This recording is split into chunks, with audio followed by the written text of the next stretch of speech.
Conway High School. I am an English 1 honors teacher, and this is my cohort.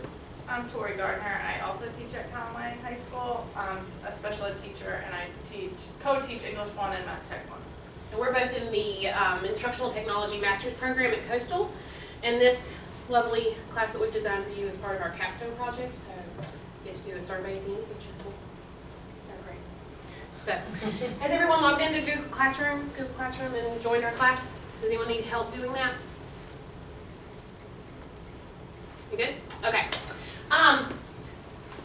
Google Classroom, I use Google Classroom every day. I put my agenda on there. If kids are absent, they can log on and just pull up any of the worksheets that we've done, find any of the things that we've read, all of that, and I just post it on there so there's none of the, well, I was absent so I didn't know.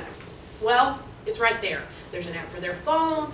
They have their devices that they take home. It's really accessible and easy to use. So what we're going to do is just give you an overview of it and then show you how to set yours up. Then we're going to go through and give you, show you the stream and the announcements and how to make an assignment. We're going to show you how to create and use Google Forms and use Google Drive and Google Docs. And then we're going to show you a few add-ons and apps that you can use as well in your classroom. So hopefully you'll leave here with something that you can use tomorrow in your class. Okay?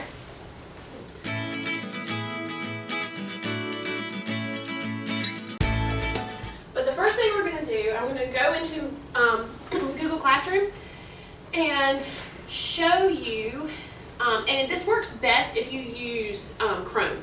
So if you've logged in under Mozilla or Internet Explorer is horrible, don't use that for this, but it's best to use the Google Chrome.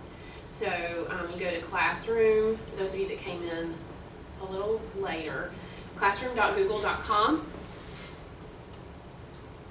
and automatically pulls up all of my classes. So obviously these are the ones that we're in, and these are my classes that I teach, and this is one that we joined in a block party at school. But it's really, really easy just to set up a classroom. If you haven't done it already, all you have to do is click the plus sign and create class. And you just name your class, whatever you want to name it. So you guys can do this while we're doing it, just to go step by step. But when you make any announcement, this is what I do for my agenda every day. I just type in the date and type the agenda that I would put on the board, what we did that day. You can attach a document that you just pull up from your actual file, so you can select files. You can get stuff also from your drive there, or if you click the drive, it pulls up all of your folders in your drive. And then you also have, this is really cool, you can just search on YouTube and find a video. So I'm getting ready to start Julius Caesar, so I would do Shakespeare, and it pulls up all of these videos about Shakespeare, and all I would have to do, click that one, add, and it puts it right there for them to get to. What did you click on to do that? The little box that has the play on it, it looks like. And then if there's a link, like, oh, what is that thing that they've been using in the science classes where it's like a dashboard? It's kind of like Lobster. Zombie? Well, you guys know what you use. But if you use any like digital dashboard, or you have, if you even want to link to the Moto account, if there's something on there that you want to use, you can just click the link and you can paste the link for whatever website, the Google Docs, Forms, you would put that here, and everything just loads up. Edpuzzle. It might be something I can't remember. But so all of that's there, and you would just post it, and it puts it up there for your kids to see.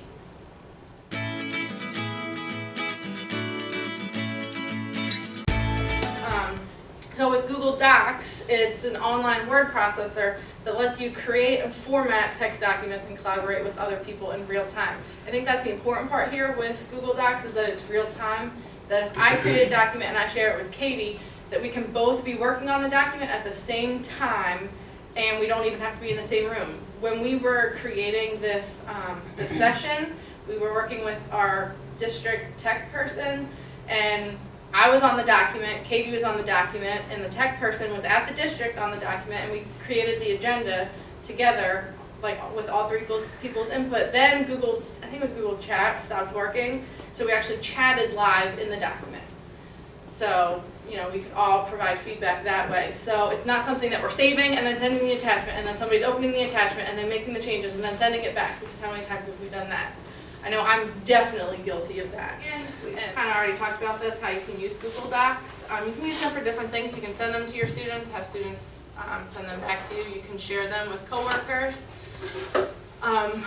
When I'm creating something, I try and think of how it's going to make my life easier. And I am a special ed teacher, and I'm the special ed department chair, and it comes with collecting a lot of data from the students, from gen ed teachers, from the special ed teachers, from administration, and things like that.